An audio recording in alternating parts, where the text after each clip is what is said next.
The Qajar dynasty was the embodiment of ineffectiveness, tyrants incapable of true tyranny.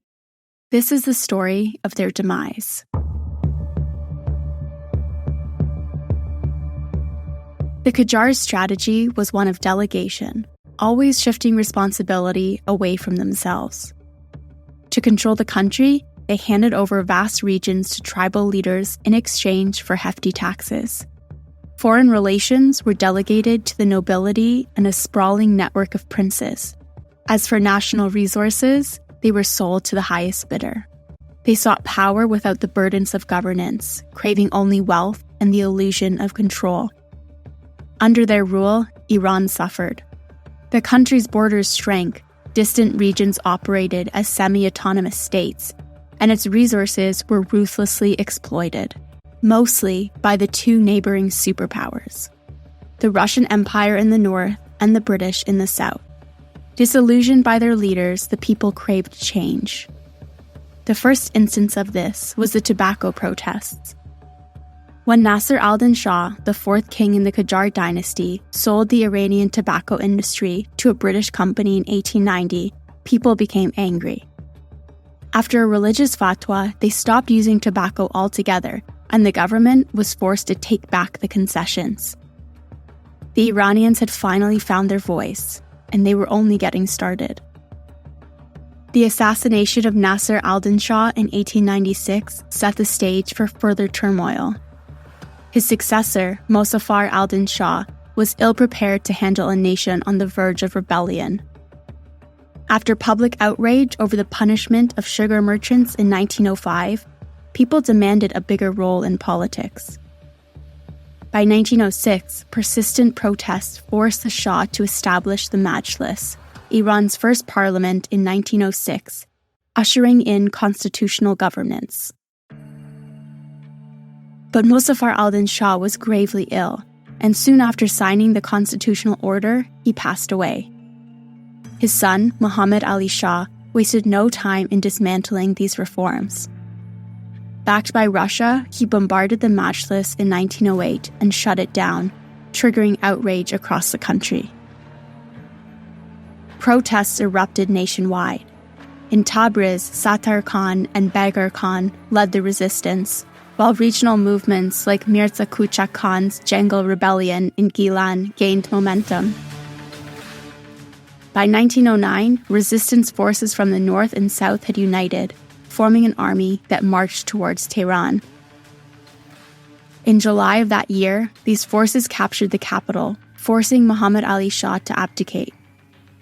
His young son, Ahmed Shah, was installed as king, and the second parliament was convened, breathing new life into the constitutional movement. While the Russian Empire was busy playing politics in Tehran, the southern superpower had its eyes fixed on its most prized asset: oil.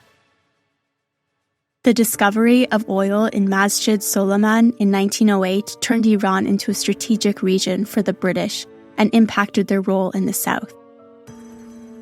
The Anglo-Persian Oil Company reaped the benefits while ordinary Iranians saw little improvement.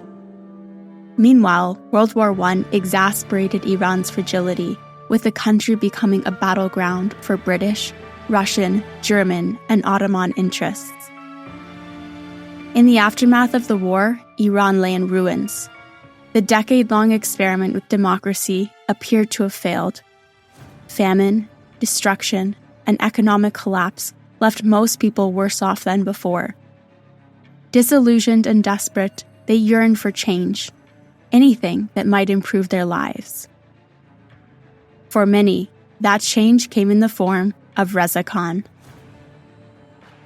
Reza Khan rose from humble beginnings to become a dominant figure in Iran's modern history.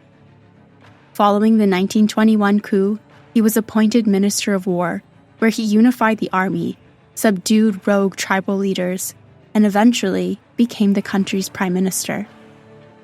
In a nation deeply divided by internal strife, Reza Khan imposed order and sought to build a cohesive state.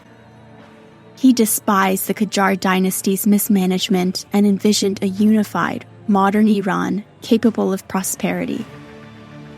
He envisioned transforming Iran into a republic, with himself as the country's first president. But Iran wasn't ready for a republic. Prominent political figures like Mohammad Mossadegh opposed the move, fearing that Reza Khan's republic would devolve into a military dictatorship. Religious leaders, led by Hassan Modarres, resisted as well, suspecting it would lead to secularization akin to Ataturk's reforms in Turkey. Faced with widespread public backlash, Reza Khan's proposal to establish a republic was defeated in March 1924. But Reza Khan wasn't ready to accept defeat just yet. If the nation wouldn't accept him as a president, he would declare himself the new king, establishing a new dynasty in his name and ushering in a new era for the country he had worked so hard to steer back on track. In Book 2 of The Lion and the Sun, we talk about Reza Khan's new monarchy and his reign as Iran's new king. Listen to the new season in January 2025.